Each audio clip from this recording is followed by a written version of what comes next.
Assalamualaikum warahmatullahi wabarakatuh. Selamat datang di Jalan Surga. Ceramah kali ini dibawakan oleh Ustadz Abu Humairoh. Semoga ceramah beliau menjadikan jalan kepadanya dan mendapatkan surganya. Kita mulai. Bismillahirrahmanirrahim. Assalamualaikum warahmatullahi wabarakatuh.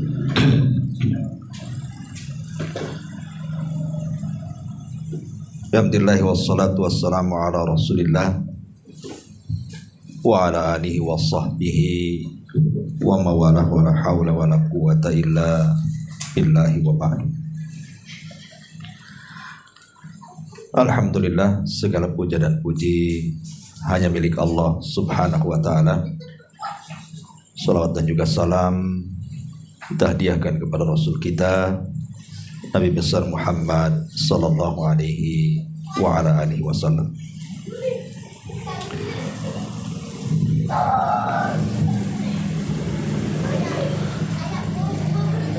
Alhamdulillah, di malam hari ini kembali kita bisa duduk untuk bertalabul ilmi, dan kita masih melanjutkan kajian kita membahas tafsir singkat dari surah-surah pendek dalam juz amma. Dan malam ini kita masuk pada surat Al-Qari'ah. Ma'asyiral muslimin wal muslimat rahimani wa rahimakumullah. Surah Al-Qari'ah ini bicara tentang kondisi hari kiamat dan apa yang terjadi setelah kiamat, di mana manusia akan terbagi menjadi dua kelompok. Ada yang masuk ke dalam sorga dan yang lainnya masuk ke dalam neraka. Baik, kita akan mulai. Apa itu Al-Qari'ah? A'udzubillahi minasyaitonir rajim. Bismillahirrahmanirrahim. Al-Qari'atu mal qari'atu. Wa ma adraka mal qari'ah. Yauma yakunun nasu kal farashil mabthuth. Wa takunul jibalu kal ihnil manfush.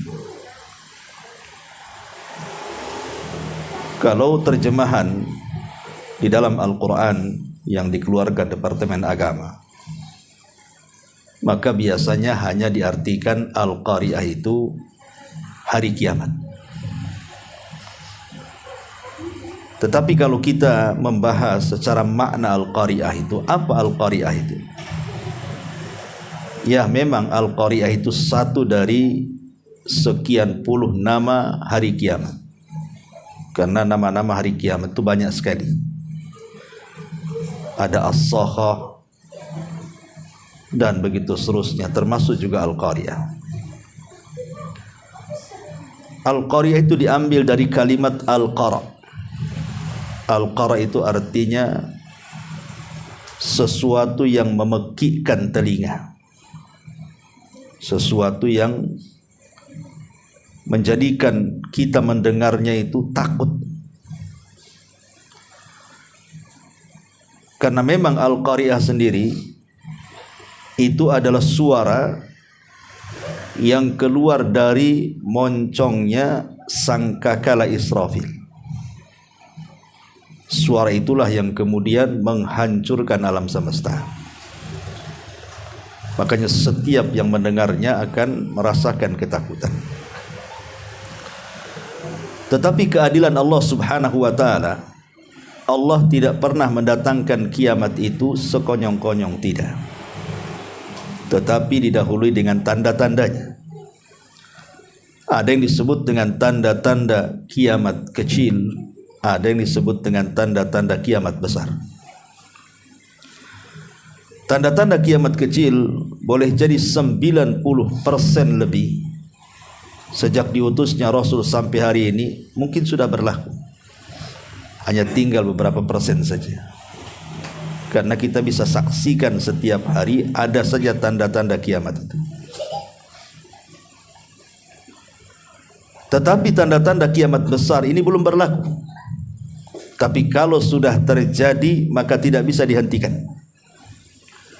Kalau tanda-tanda kiamat kecil itu kadang muncul, nanti tenggelam lama, nanti muncul lagi, hilang lagi, muncul lagi.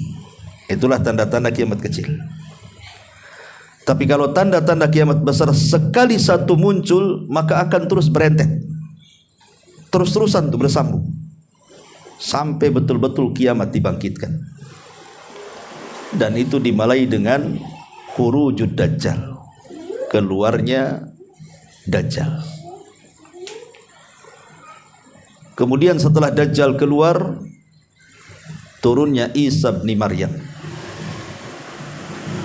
Karena Isa diturunkan dalam rangka membunuh Dajjal. Dajjal mati di tangan Isa bin Maryam. Setelah hilang fitnah Dajjal, di masa Isa juga muncul Ya'juj wa Ma'juj, dua kaum yang sekarang berada di balik benteng Dzulqarnain. Entah berantah di mana, wallahu alam. Tapi kita harus beriman bahwa mereka ada, dan mereka di balik dinding, di balik benteng yang pernah dibangun oleh Dzulqarnain. Dan benteng itu tidak akan hancur kecuali Allah yang berkehendak. Dan itu kelak ketika masanya sudah sampai. Lah ketika Ya'juj dan Ma'juj kemudian dibinasakan oleh Allah Subhanahu wa taala karena Isa tidak bisa melawan. Bagaimana akan melawan? 1 berbanding 999. Mana mampu kita lawan? Antum 1 lawan 10 aja belur. Antum baru dikeroyok 20 orang aja udah mati antum. Ini yang ngeroyok antum 999. Gimana bisa dilawan umat sebanyak itu? Makanya Isa pun tidak sanggup melawannya, disuruh bersembunyi di Bukit Tur bersama sisa-sisa pasukan kaum muslimin.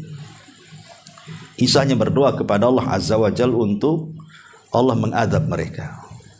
Maka Allah adab mereka dengan dikirim dud, semacam ulat, yang kemudian ulat ini masuk di tengkuknya, satu mati, semua mati. Baru setelah itu kemudian Isa pun meninggal. Maka yang tadinya orang-orang beriman kepada syariat Rasul sebelum kematian Isa, maka Isa meninggal, mulailah sebagian mereka kufur. Maka kemudian diingatkan dengan cara apa? Didatangkan dukhon, asap hitam tebal yang ada di langit. Itu tanda alamat kiamat besar yang keempat. Langit menjadi gelap, asap hitam tebal entah datang dari mana. Kalau yang menghirup seorang yang beriman paling tinggi hanya pilek saja, ya sakit kepala sedikit. Tapi kalau yang menghirup orang yang fasik, kafir, munafik, maka mereka akan mengeluarkan darah dari semua lubang di anggota badan. Sebagian mereka ada yang mati. Akhirnya orang-orang pun tidak bertahan, baik mukmin atau kafirnya, berdoa kepada Allah, Allahumma kshif annal adzab. Ya Allah, hilangkan azab ini. Akhirnya kemudian mereka berjanji kalau azab ini dihilangkan, yang tadinya kufur mau beriman. Tapi setelah dihilangkan azab ini, tiba-tiba tetap aja mereka kafir. Maka muncul alamat yang kelima. Ketika mereka sedang tertidur pulas, tiba-tiba kemudian bangun di pagi hari. Biasa orang-orang beriman, mereka bangun di pagi hari, mereka sholat subuh. Tapi orang-orang yang tidak beriman, mereka tidak sholat. Serta terbit juga. Ketika harusnya matahari tenggelam, malah terbit pula dari arah barat. Dan ketika matahari terbit dari arah barat, tobat manusia ditutup. Karena tobat itu akan diterima kalau tidak datang 2 waktu. Pertama sakaratul maut, yang kedua matahari terbit dari arah barat. Ketika mereka kemudian melihat matahari terbit dari arah barat, semua manusia menangis. Mukminnya, kafirnya, menyesal mereka. Tapi apa yang disesalkan? Semua sudah terlambat. Walaupun para penyembah berhala mereka membuang berhalanya sekalipun, tetap tidak diterima tobatnya. Sehingga manusia hanya bisa menangis, menyesali. Yang beriman yang menyesal karena mereka kurang beramal. Orang kafir pula menyesal kenapa mereka tidak beriman. Tetapi tidak berlangsung lama, hanya kata para ulama sekitar 2-3 hari saja. Kemudian normal kembali. Selang beberapa hari setelah kejadian matahari terbit dari arah barat itu, maka muncul tanda kiamat yang keberapa? Yang ke-7. Apa itu? Muncul binatang dari dasar bumi yang disebut dengan dabatun minal ardh. Bisa bicara. Binatang yang keluar dari perut bumi bisa bicara. Tapi tidak menyakiti, tidak seperti Dajjal ataupun Ya'juj dan Ma'juj, tidak. Dia tidak menyakiti binatang itu. Binatang ini tugasnya hanya ngasih stempel aja. Setiap ketemu orang dikasih stempel. Setiap ketemu orang dikasih stempel.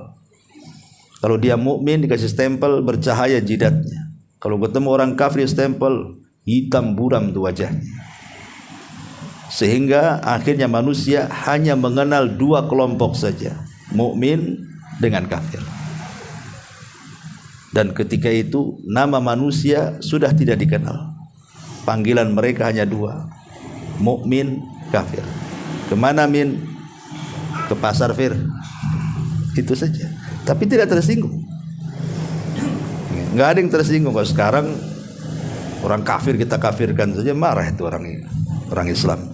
Jangan bilang kafir, bilang non muslim.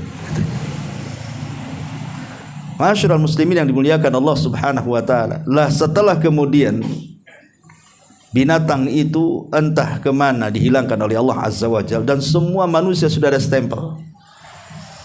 Maka datang tanda yang ke berapa?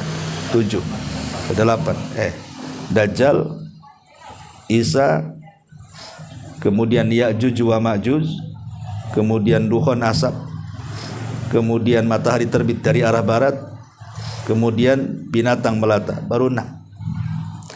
Baru ke-7 tiba-tiba mereka dikagetkan dengan gempa dari arah barat. Khasfun bil maghrib. Gempa ini bukan menghancurkan kayak kita satu Lombok, tidak. Lombok aja dah hancur semua, satu kabupaten aja.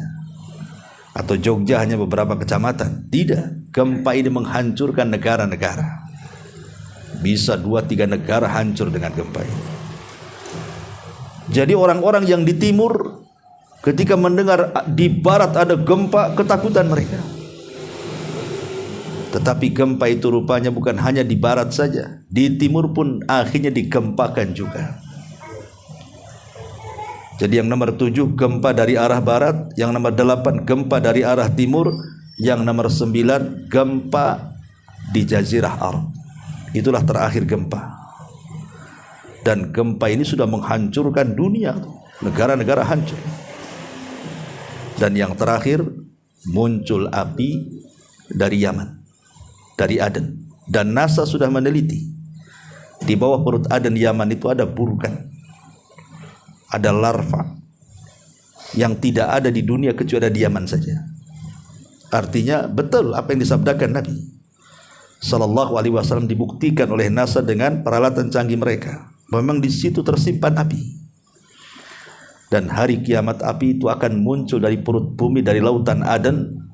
Kemudian disusul dengan api dari Hijaz. Api ini menggiring manusia, tidak menyakiti manusia. Kalau ketemu pohon mungkin terbakar, tapi dia tidak menyakiti manusia, hanya menggiring saja. Kemana digiringnya manusia? Ke Syam. Di Syam itulah mahsyar pertama. Manusia dikumpulkan satu dunia di situ. Tetapi sebelum kemudian Allah Subhanahu wa taala perintahkan malaikat Israfil untuk meniupkan sangkakala, Allah sudah kirimkan angin angin yang sangat dingin. Angin itulah yang dihembuskan kemudian masuk ke ketiak orang yang beriman, sehingga kalau ada iman walaupun sebiji darah maka akan diwafatkan dengan angin itu, sehingga tidak lagi ada orang yang beriman yang hidup. Berarti yang hidup itu tinggal orang kafir saja. Dari sini Nabi SAW mengatakan, la taqumus sa'ah illa ala syiraril khalqi. Tidaklah tegak hari kiamat kecuali dibangkitkan kepada manusia yang paling buruk yang hidup di masa itu. Berarti kiamat itu tidak akan dirasakan oleh orang beriman. Kiamat itu hanya dirasakan oleh orang kafir saja, karena mati sebelum kiamat orang beriman dengan angin tadi. Lah ketika manusia sudah berkumpul di tempat mahsyar mereka di Syam, maka Allah Subhanahu wa taala merintahkan Israfil. Israfil ini sebenarnya tugasnya memikul arsy.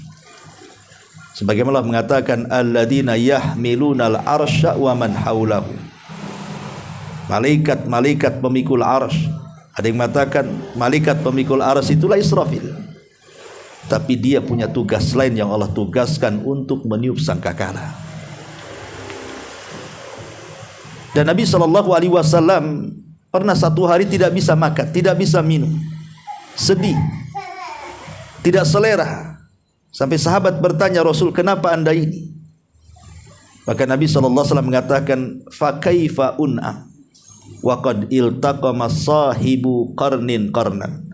Bagaimana saya bisa nyaman hidup kalau pemilik trompet sudah meletakkan ujung trompetnya di mulutnya dan siap ditiupkan gitu. Artinya Israfil sejak diutusnya Rasul, trompet itu sudah dimoncongnya, tinggal tiup saja menunggu perintah Allah. Kenapa? Karena Rasul itu akhir semua para Rasul, akhir semua para Nabi, dan kita akhir dari semua umat-umat yang diutus sebelumnya. Kita ini umat terakhir.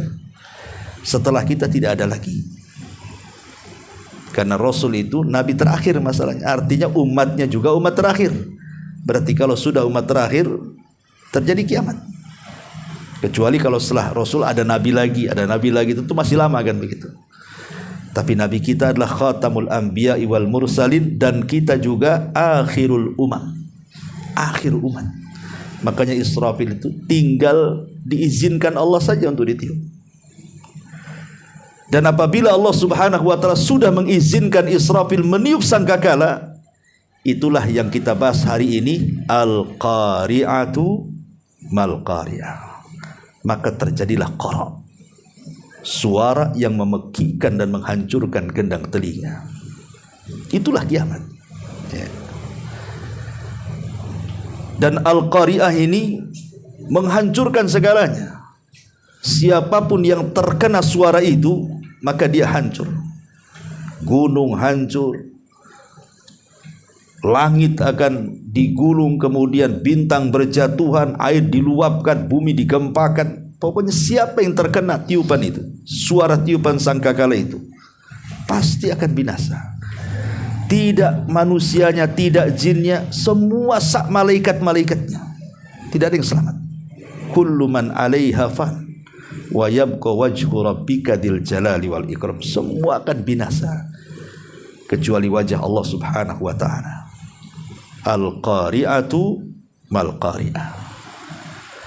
Wa ma adraka mal qari'ah. Tahukah kamu apa itu qari'ah? Yauma yakunun nas kal farashil mabthus. Pada hari itu manusia seperti laron. Coba lihat laron. Laron itu adalah binatang kecil yang terbang, yang kalau ada cahaya dia akan kumpul di situ. Dan lihat cara terbang laron, tidak beraturan. Nabrak kawannya, terbang sana, terbang sini, nggak peduli dengan kawannya. Makanya kalau kita lihat laron di listrik itu, besoknya itu udah bersera tuh sayapnya kemana-mana. Itulah kondisi kiamat seperti itu. Bagaimana manusia sudah tidak ada aturan lagi. Mereka masing-masing menyelamatkan diri mereka, lari sana, lari sini. Tapi apa gunanya?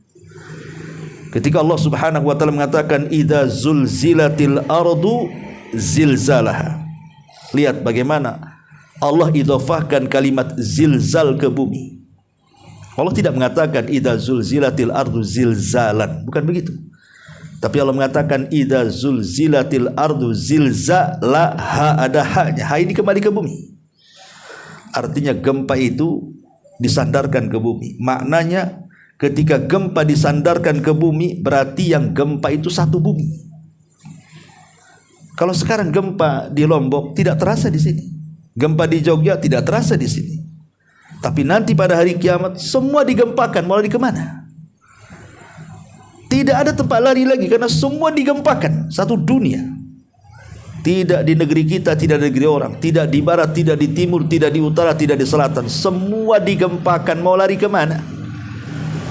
Sehingga manusia seperti larun akhirnya sana sini kan.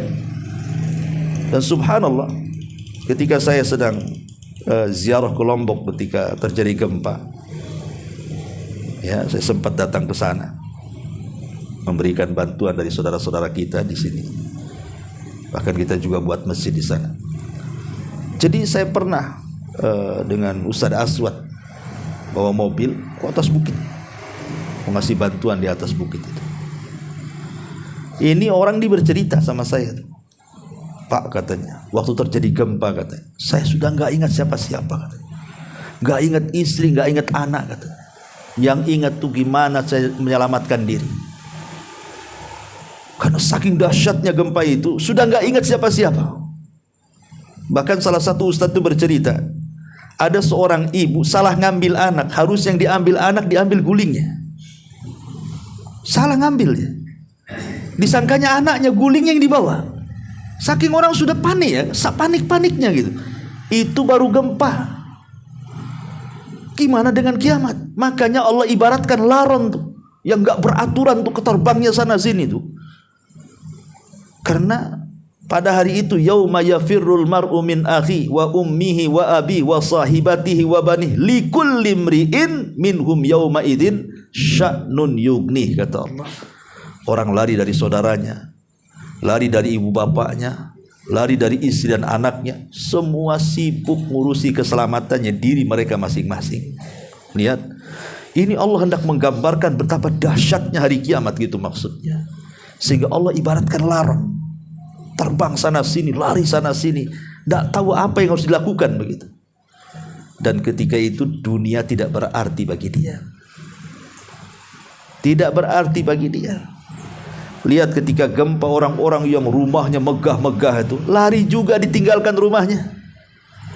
Gak peduli lagi dengan rumahnya, gak peduli dengan kendaraannya, gak peduli, yang penting selamat. Dunia sudah gak berharga lagi di zaman itu.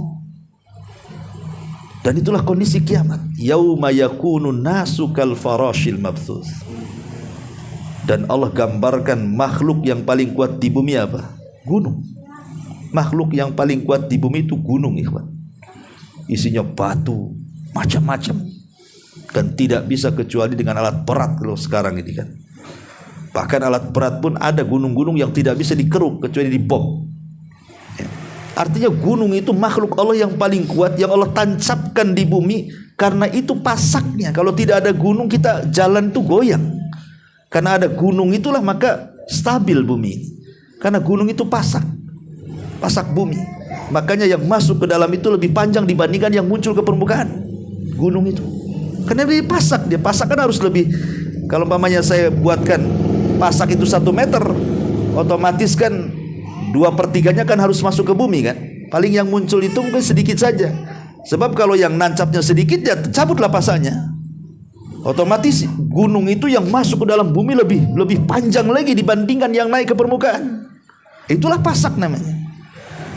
Lah bayangkan, gunung itu sudah jadi pasak sampai ke dasar bumi saja bisa tercabut itu. Sampai Allah mengatakan kal ihnil manfus, seperti kapas yang dihambur-hamburkan angin. Coba antum kalau dia ada bantal, ada kapasnya, kemudian kita ambil kapasnya, taruhlah kipas angin yang nomor 3 itu yang gitu kan, antum terbang sana sini lah kapas tuh. Bayangkan gunung yang sangat-sangat berat bisa seperti kapas melayang ke sana kemari coba. Seolah-olah gunung itu tidak berbeban lagi, seolah-olah dihempas ke langit itu. Bayangkan gunung itu sampai di langit, dibenturkan gunung satu dengan yang lainnya. Baru hanya tinggal debu, itulah yang kembali ke bumi. Lah itu kita nggak bisa terbayang bagaimana Allah Subhanahu wa taala menciptakan kiamat ini. Yauma yakunun nasu kal farashil mabthuth wa takunul jibal kal ihnil manfush. Ma'asyiral muslimin yang dimuliakan Allah Azza wa Jalla. Kemudian Allah Subhanahu wa taala mengatakan, "Faman thaqulat mawazin fahuwa fi 'ishatir radiyah." Barang siapa yang berat timbangannya, maka dia berada di kehidupan yang sangat-sangat menyenangkan dan diridhoi Allah Subhanahu wa taala. Tetapi Allah mengatakan, faman khaffat mawazinu, siapa yang ringan timbangan kebaikannya, fa ummuhu hawiyah. Maksudnya ummuh itu maksudnya apa? Tempat kembalinya. Ada yang mengatakan ketika dia dimasukkan ke neraka hawiyah itu kepalanya dulu, kakinya di atas. Fa ummuhu, kepalanya dulu yang diceburkan tuh. Hawiyah, ke neraka hawiyah. Wa ma adraka ma hiya, apa itu neraka hawiyah? Narun hamiyah, itulah api yang sangat panas. Api dunia ini ikhwan, hanya satu bagian daripada 70 bagian api neraka. Itu saja kalau orang masuk api dunia itu hitungan detik sudah habis. Hitungan detik loh sudah habis. Jangan hitungan jam lagi. Itu baru api dunia itu.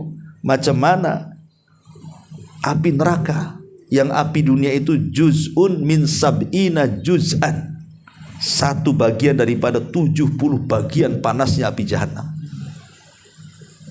Ma'asyiral muslimin yang dimuliakan Allah Azza wa Jalla, ketika Israfil meniupkan sangkakala yang pertama, dan pendapat yang kuat wallahu alam, ada yang mengatakan Israfil itu meniup sangkakala 3 kali.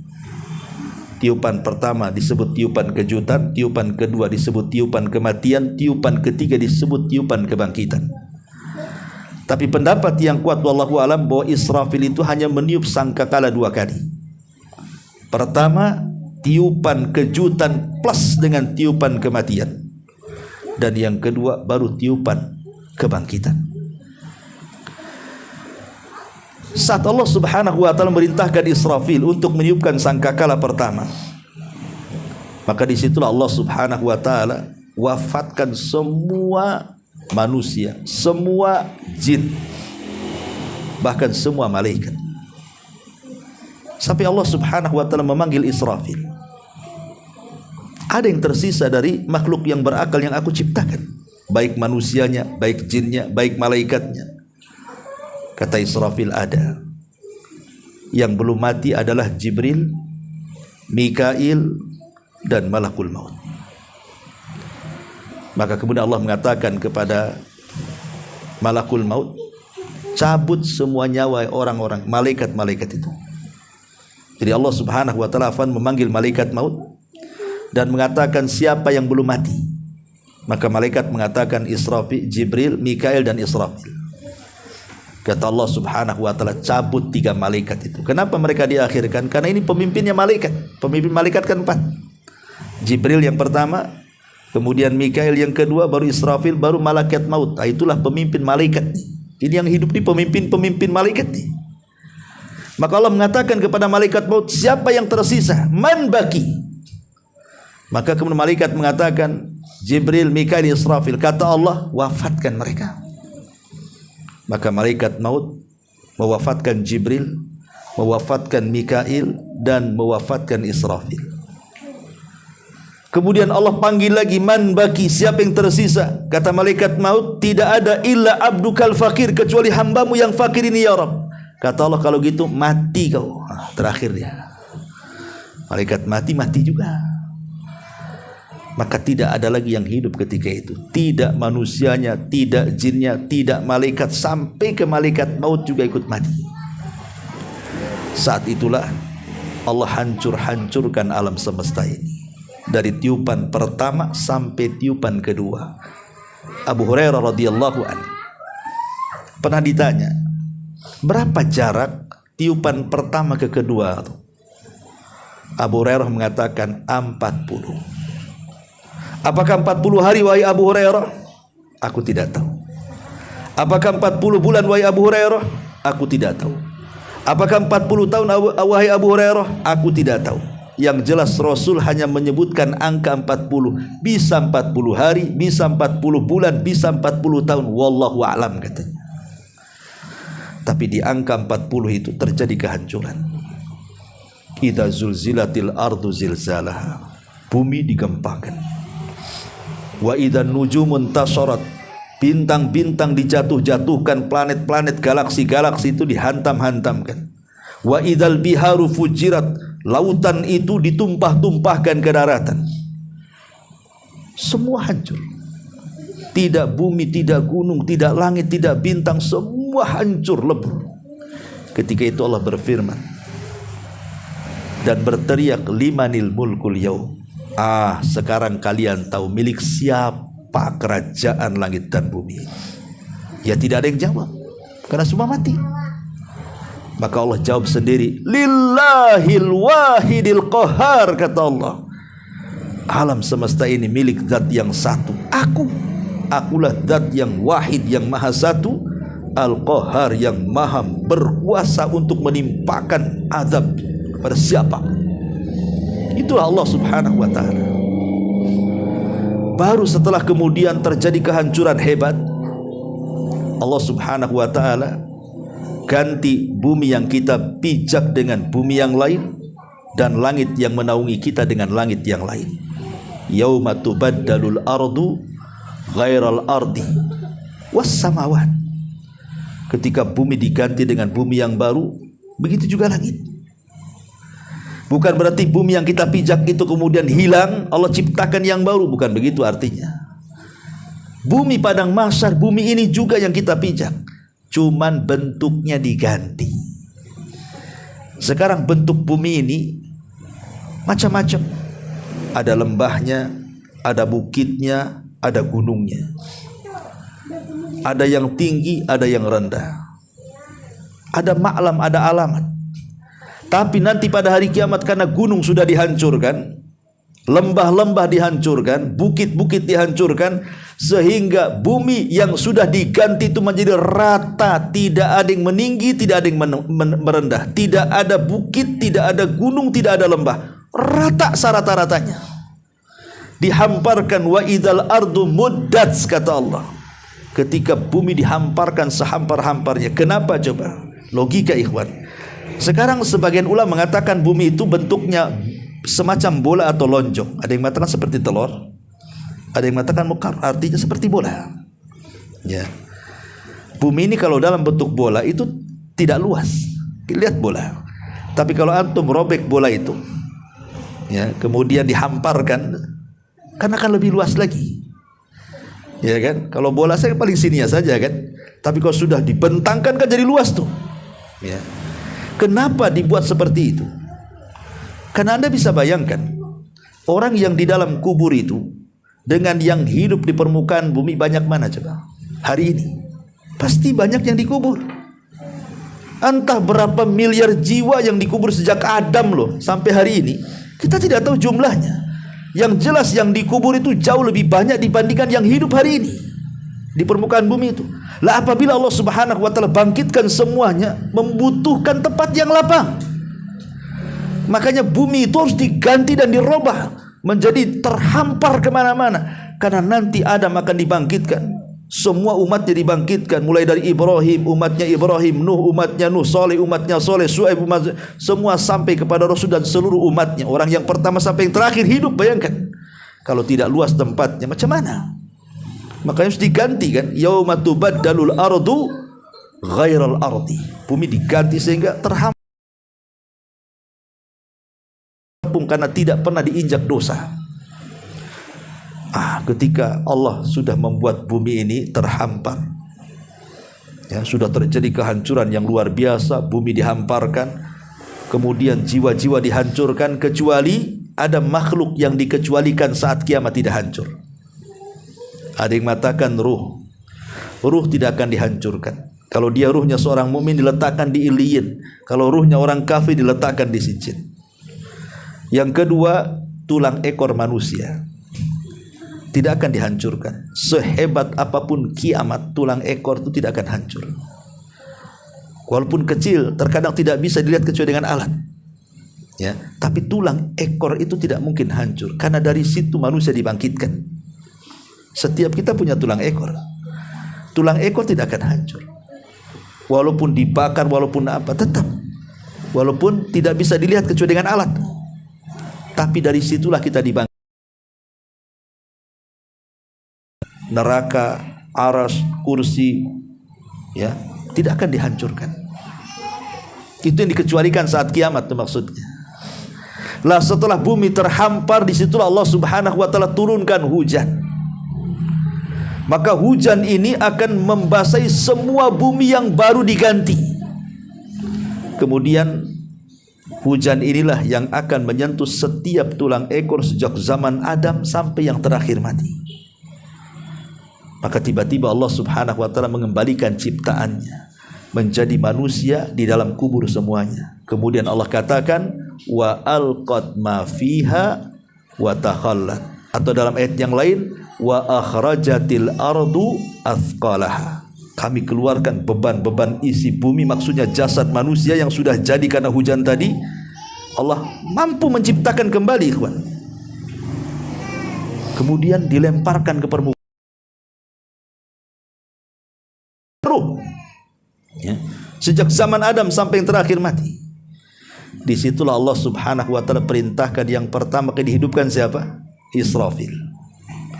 Kemudian Allah perintahkan kepada Israfil, tiup sangkakalamu yang kedua kalinya. Ditiuplah sangkakala. Ketika ditiup sangkakala oleh Israfil kedua kalinya, Allah katakan wa idzan nufusu zuwizat. Apabila ruh dilesatkan dan masuk ke jasadnya masing-masing. Ruh yang dari Iliyin dilesatkan semuanya ke bumi yang baru. Ruh yang ada di Sijjin dilesatkan semuanya dan tidak tertukar satu ruh dengan jasad yang lainnya. Itulah yang disebut dengan hari kebangkitan. Tiba-tiba ketika ruh masuk, semua bangkit. Ketika semua bangkit, orang-orang kafir mengatakan ya wailana, tidur kami ini katanya. Tapi orang yang beriman, mereka mengatakan hadza ma wa'adar rahman wa sadaqal mursalun. Ini janji Allah. Benarlah ucapan para rasul itu. Sehingga orang kafir kemudian lari ke sana, lari ke sini karena sudah tidak ada maklam, tidak ada alamat lagi. Tidak tahu mana kapling dia, mana rumah dia, mana desa dia, mana kecamatan dia, mana negara dia. Enggak ada, semua sama. Mau lari kemana coba? Sehingga ada alaqah antara bumi lagi dengan kita. Enggak ada hubungan kita dengan bumi. Kalau sekarang masih ada hubungan kita dengan bumi, makanya ada namanya gaya gravitasi bumi. Kita tidak bisa naik ke angkasa kan karena kesedot bumi. Itu namanya gravitasi. Tapi nanti pada hari itu sudah enggak ada lagi gravitasi bumi. Enggak ada hubungan kita dengan bumi lagi. Sehingga manusia terbang sana, terbang sini, terbang sana, terbang sini, enggak jelas. Ya. Makanya Allah istilahkan dengan laron tadi. Dan ke sana kemari. Tentu ini orang-orang kafir. Orang yang beriman tidak akan kemana-mana. Ketika dibangkitkan ya di situ saja mereka tinggal. Dan itulah yang mereka kehendaki. Hari kebangkitan bagi orang-orang yang beriman, bahagia mereka. Yang tidak bahagia itu orang-orang kafir. Mereka lari sana lari sini karena tidak tahu mereka harus menghadapi Allah dengan pertanggungjawaban di dunia. Apa yang harus mereka katakan di hadapan Allah? Dan manusia dibangkitkan subhanallah sesuai dengan kematian mereka saat mereka bangkit. Kalau di dunia mereka ketika mati sedang bunuh diri dengan menusuk racun, maka dibangkitkan seperti itu. Kalau di dunia dia sedang menzalimi orang, begitulah dia sedang dibangkitkan. Tapi kalau di dunia sedang baca Quran kemudian mati, maka dibangkitkan sedang baca Quran. Kalau antum sedang haji kemudian mati, maka dibangkitkan antum sedang mengatakan labbaik Allahumma labbaik. Pokoknya manusia akan dibangkitkan sesuai dengan kematiannya. Makanya kenapa kemudian kita disuruh untuk berdoa kepada Allah supaya kita matinya husnul khotimah itu, karena orang dibangkitkan seperti itu. Minta kepada Allah, ya. Ma'asyiral muslimin yang dimuliakan Allah Azza wa Jalla. Lah, setelah kemudian manusia berhamburan ke sana kemari, baru kemudian adalah satu panggilan, di mana panggilan ini memerintahkan semua manusia, mukmin kafirnya, yang orang kafirnya entah kemana-mana, supaya kumpul di satu tempat ini. Tempat inilah disebut padang mahsyar. Manusia dikumpulkan di satu tempat di situ, dan mereka posisinya berdiri.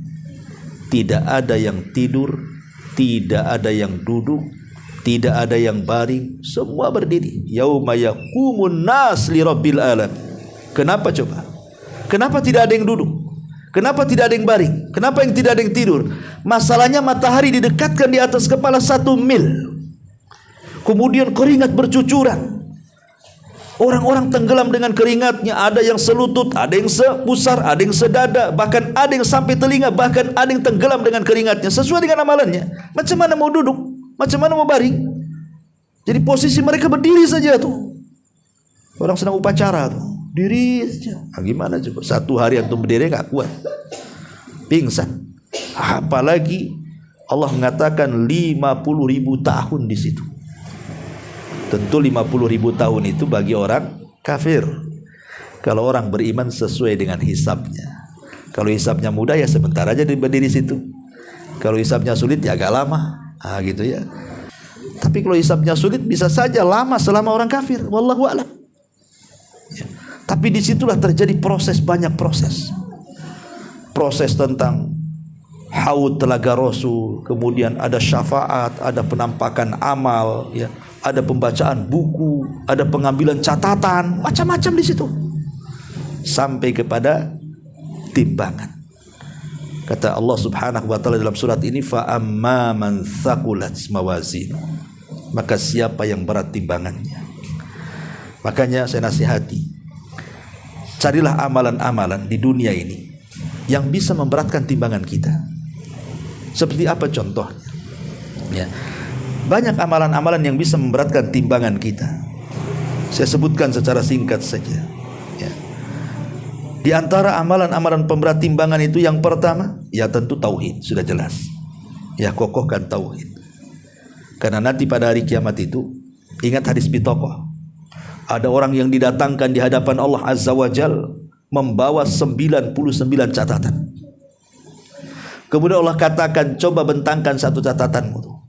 Baru satu catatan sejauh mata memandang, kesalahan dia semua. Ketika dia melihat catatannya, langsung down dia. Kemudian Allah mengatakan, ketika dibacakan satu catatan itu, betul itu kesalahanmu? Iya. Betul itu kesalahanmu? Iya.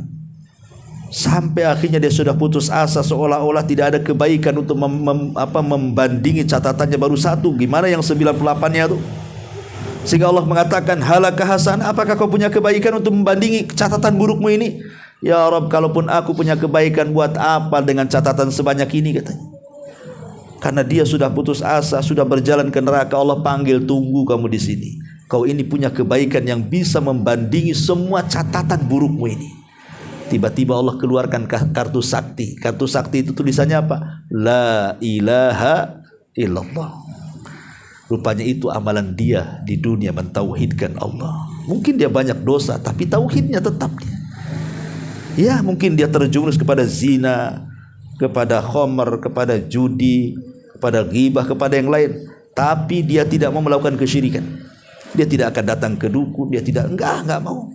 Mungkin dosa-dosa besar ya, tapi tauhid teman, itu pula modal dia. Ya. Modal tauhid itulah ketika ditimbang kartu itu dengan 99 catatan yang semuanya keburukan, lihat bahasa hadis, tosat bihinna la ilaha illallah, melesat ke atas la ilaha illallah. Karena timbangan di akhirat itu kalau berat ke atas, kalau timbangan di dunia kalau berat ke bawah, ya. Kalau di akhirat ke atas, ya. Melesat la ilaha ke atas itu menunjukkan berat timbangannya. Karena sorga itu sifatnya darajat, makin atas makin bagus, makin atas makin indah, makin atas makin luar biasa. Neraka itu sifatnya ke bawah makin jelek, makin bawah makin serem, makin bawah makin menakutkan. atas bukan ke bawah. Lah ini menunjukkan apa? Bahwa tauhid itu pemberat timbangan. Maka belajar tauhid ya, supaya mudah kita ini mendapatkan timbangan amal. Selain tauhid juga husnul khuluq, berusaha untuk berbaik akhlak, karena itulah yang bisa beratkan timbangan itu adalah akhlak yang baik. Kemudian yang nomor 3, zikrullah, perbanyak zikir. Zikir ini amalan yang semua orang bisa lakukan ya. Anak kecil bisa, orang dewasa bisa, orang tua bisa, perempuan bisa, laki-laki bisa, dimanapun bisa, di rumah, di jalan, di pasar, di masjid, semua bisa. Amalan yang paling ringan itu zikir ya, tidak pakai modal, tidak capek, hanya ngomong saja. Subhanallah wa bihamdihi subhanallahil azim. Kata Rasul, kalimatani khafifatani ala lisani thaqilatani fil mizani subhanallah wa bihamdi subhanallahil azim. 2 kalimat ringan di lisan, dicintai Allah, subhanallah, memberatkan timbangan, subhanallah wa bihamdihi subhanallahil azim. Kemudian yang nomor 4, menjaga salat, terutama 5 waktu. Itu bisa memberatkan timbangan. Kemudian yang nomor 5, menjaga adab di hari Jumat. Kemudian juga yang ke-6, sholat jenazah. Jadi kalau ada orang meninggal tetangga itu, jangan bakhil, ikut sholat. Karena menyolatkan jenazah itu dapat 1 qirat. 1 qirat itu sebesar gunung Uhud pahalanya. Kalau sampai menguburkan dapat 2 qirat kita. Ya. Kemudian juga sedekah dari harta yang halal, bukan harta haram ya, jangan kayak Robin Hood ya. Jadi hartanya harta halal disedekahkan. Kemudian yang nomor 8, amal-amal yang lain yang memudahkan, seperti umpamanya menjaga sholat-sholat sunnah dan yang lainnya. Intinya bahwa amal soleh itu memberatkan timbangan sebenarnya. Karena nanti Allah Subhanahu wa taala ketika menimbang itu, Allah katakan apa tadi? Fa amma man thaqulat mawazin. Siapa yang berat timbangan kebaikannya, fa huwa fi 'ishatir radiyah. Maka dia diberikan kehidupan yang Allah redai. Orang kalau redha di dunia saja senang ikhwan. Antum kalau redha di dunia saja sudah plong. Antum sakit tapi hatinya redha, enggak kepikiran sakit itu. Antum miskin, antum ridho, enggak kepikiran miskinnya. Antum banyak masalah, tapi antum ridho, enggak kepikiran masalahnya. Orang ridho itu tenang hidupnya, kawan. Yang tidak tenang itu tidak ridho, sakit kepala saja tidak ridho, enggak ikhlas, pusing, nah, baru sakit kepala tuh. Ya, padahal minum bodrek selesai, tapi enggak ridho. Miskin sedikit enggak ridho, oh tasakut dia menolak takdir. Kenapa asih aku aja yang seperti ini? Kenapa orang tidak? Enggak tenang hidupnya, banyak masalah, rungsek. Di dunia saja kalau ridho itu tenang, bagaimana kemudian di akhirat, ikhwan? Dia diberikan kehidupan yang Allah ridho, berupa sorga yang nikmatnya tidak bisa dilihat mata, didengar telinga, terlintas pun tidak. Itu yang baik timbangannya. Karena timbangan itu ada 2 macam, ada 3 macam. Ada yang setara, baik buruknya itu sama, 50-50. Ada yang timbangannya baiknya lebih berat, ada yang timbangannya jahatnya lebih berat. Kata ulama, kalau ketika ditimbang, sepakat nih para ulama tidak ada khilaf, kalau kebaikannya lebih berat, direct masuk surga. Ya, tidak ada manusia menghadap Allah tidak punya kesalahan, pasti punya kesalahan. Ya. Tapi kalau seandainya kesalahan dengan kebaikan ditimbang, rupanya kebaikannya lebih banyak, antum direct masuk surga, nggak ada cerita. Tapi kalau seandainya keburukannya lebih berat, direct masuk neraka, nggak ada cerita. Tapi kalau yang sama 50-50, ini disebut A'raf. Ada dalam Quran itu surah Al-A'raf. Itulah ashabul A'raf, yang 50-50 amalannya itu. Itu orang yang paling akhir dihisab, tetapi karena rahmat dari Allah mereka dapat syafaat dan masuk surga. Tapi terakhir itu ya. Makanya kenapa kemudian Anas bin Malik radhiyallahu an, di masa hidup Rasul, dia datang kepada Rasul, aku kan sudah membantu kamu, bisa enggak aku meminta sesuatu kepadamu? Kata Rasul, apa itu Anas? Kata Rasul sallallahu alaihi wasallam, apa wahai Anas permintaan? Ngomong saja. Kata Anas, aku ingin minta syafaatmu ya Rasulullah. Kata Nabi SAW, baik, saya akan lakukan. Nanti Anas, kalau seandainya kita tidak berjumpa di akhirat, jumpai aku, kata Anas, kata Nabi SAW, di telagaku. Kalau kau tidak dapatkan aku di telagaku, jumpai aku di titian Siratal Mustaqim. Kalau kau tidak dapati aku di titian Siratal Mustaqim, jumpai aku di tempat penimbangan amal. Karena aku tidak mungkin tidak kecuali ada di 3 tempat itu. Di penimbangan amal. Timbang 3. Badan kita, kemudian catatan kita, kemudian amal kita. Tapi yang memberatkan itu bukan badan. Kalau yang memberatkan badan, antum makan tidur masuk surga antum. Ya. Tapi bukan itu yang memberatkannya. Yang memberatkan nanti pada hari kiamat itu akan didatangkan di hadapan Allah orang yang paling gemuk sagemuk-gemuknya. Ketika ditimbang, rupanya tidak lebih daripada sayap nyamuk timbangannya, ringan.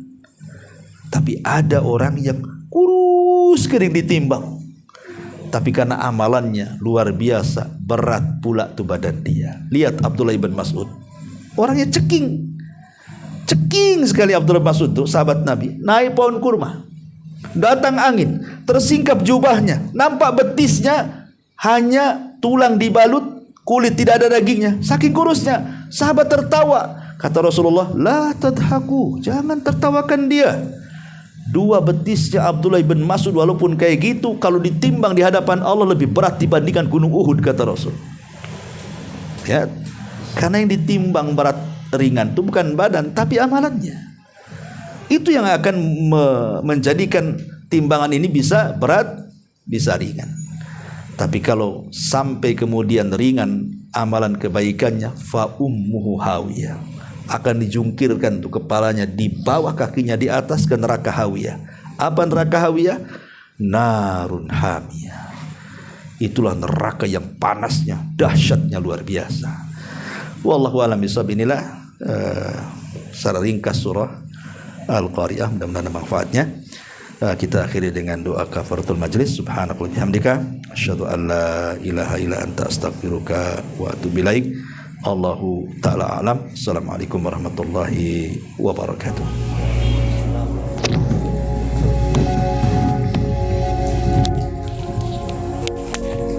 Alhamdulillah, Anda telah menyimak ceramah Ustadz Abu Humairoh. Semoga bisa memperdalam keimanan kita kepada Allah. Amin. Wassalamualaikum warahmatullahi wabarakatuh.